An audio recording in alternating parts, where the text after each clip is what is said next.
راحت یہ دل پائے، وہ مسکن ہے خلافت کا، جہاں راحت یہ دل پائے.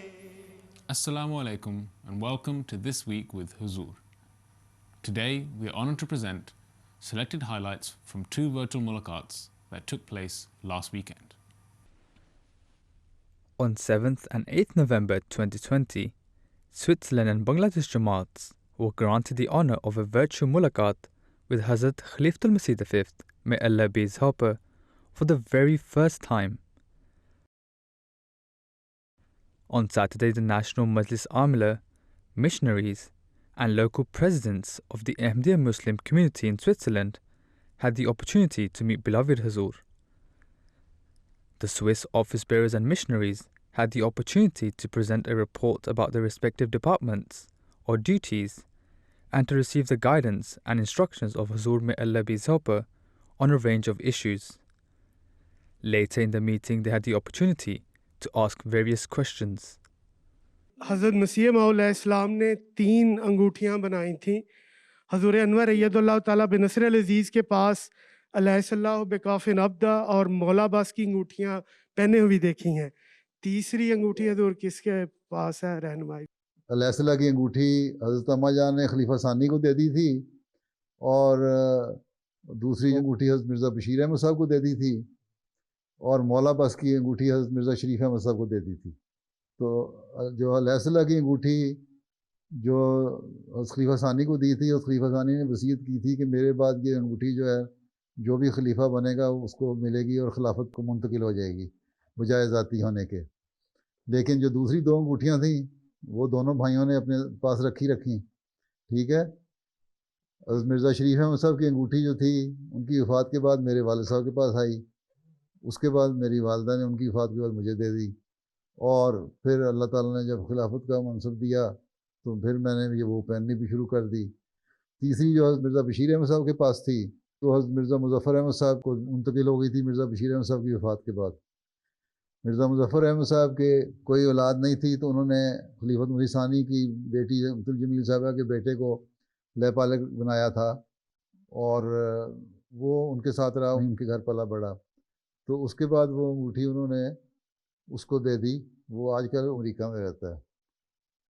جیسا کہ کل آپ نے ذکر فرمایا تیسری جنگ عظیم کا خطبہ جمعہ میں، تو اگر اس طرح کی تیسری جنگ عظیم ہوتی ہے تو اس میں جماعت احمدیہ کے افراد بھی اس زد میں آ سکتے ہیں. مثال تو یہ ہے نا کہ آٹے کے ساتھ گھن بھی پستا ہے، تو گھن تو نہیں ہم، لیکن جب دنیا پہ اثرات ہوں گے تو آئیں گے.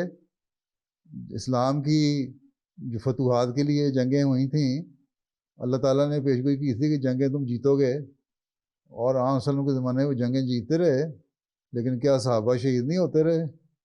بیماریاں اب آتی ہیں، ان بیماریوں کے لیے نشانات آ رہے ہیں، زلزلے آ رہے ہیں، طوفان آ رہے ہیں، ان میں بعض دفعہ بعض احمدی کو نقصان پہنچتا ہے، لیکن ان کی بہت معمولی تعداد ہوگی. اگر ہم اللہ تعالیٰ سے صحیح تعلق پیدا کیے رکھیں گے تو جس طرح مسیح علیہ السلام نے فرمایا ہے کہ آگ ہے پر آگ سے وہ سب بچائے جائیں گے جو کہ رکھتے ہیں خدا عز العجائب سے پیار. اگر ہمارا اللہ تعالیٰ سے تعلق صحیح ہوگا اور اللہ تعالیٰ کے حقوق ادا کرنے والے ہوں گے، اس کی تعلیم پہ عمل کرنے والے ہوں گے، اس کے بندوں کے حق ادا کرنے والے ہوں گے، تو پھر اللہ تعالیٰ ہمارے نقصان کو بہت کم کر دے گا اور ہمیں اللہ کے اپنے فضل سے بچا لے گا، اور دنیا کو پھر سبق ملے گا. لیکن اس سے پہلے اگر ہم یہ حق ادا کر رہے ہیں تو ہمیں دنیا کو بتانا ہوگا کہ ان آفات کی وجہ اور جنگ کی وجہ خدا سے دوری ہے اور اللہ تعالیٰ کی مخلوق کے حق ادا نہ کرنے ہیں. اس لیے تم لوگ سنبھل جاؤ. جب جنگ عظیم ختم ہوگی تو لوگوں کو پتہ ہوگا کہ ہاں ایک طبقہ، ایک قوم، مسلمانوں کا ایک فرقہ، ایک جماعت ہمیں یہ تلقین کیا کرتی تھی، تب ان کا خدا تعالیٰ کی طرف رجوع پیدا ہوگا. اس وقت وہ آپ کی طرف آئیں گے. بس اگر تو ہم اپنے حق ادا کر رہے ہیں تو آئندہ جنگ عظیم کے بعد جو جماعت کی ترقی کے نشانات ہیں وہ ہم دیکھیں گے. اور اگر ہم حق ادا نہیں کر رہے اور ہمارا بھی دنیا داروں کی طرح حال ہے، دنیا میں ڈوبے ہوئے ہیں، 5 وقت کی نمازوں کو بھول گئے ہیں، اللہ تعالیٰ کے حق ادا کرنے کو بھول گئے ہیں، لوگوں کے حق ادا کرنے کو بھول گئے ہیں، تو پھر ہم بھی چلے جائیں گے. ہماری کوئی گارنٹی تو نہیں. اللہ تعالیٰ نے ضمانت دی ہوئی کہ تم نے بیعت کر لی ہے تم بچ جاؤ گے.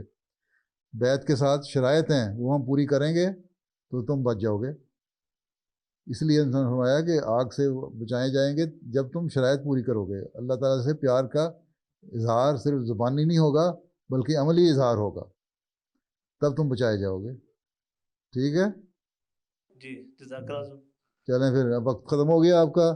اللہ حافظ ہو, اور سب کو السلام علیکم ورحمۃ اللہ وبرکاتہ. وعلیکم السلام ورحمۃ اللہ.